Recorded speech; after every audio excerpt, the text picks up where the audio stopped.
فأما الذين شقوا ففي النار لهم فيها زفير وشهيق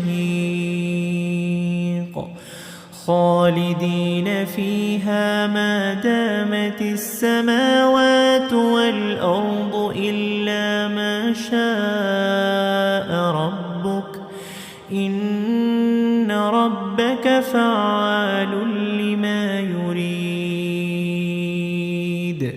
وأما الذين سعدوا ففي الجنة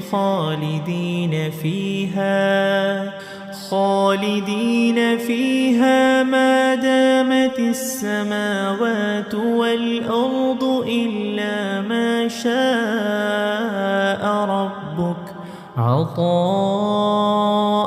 غير مجذوذ. فلا تك في مرية مما يعبد هؤلاء ما يعبدون إلا كما يعبد آباؤهم من قبل وإنا لموفوهم نصيبهم غير منقوص.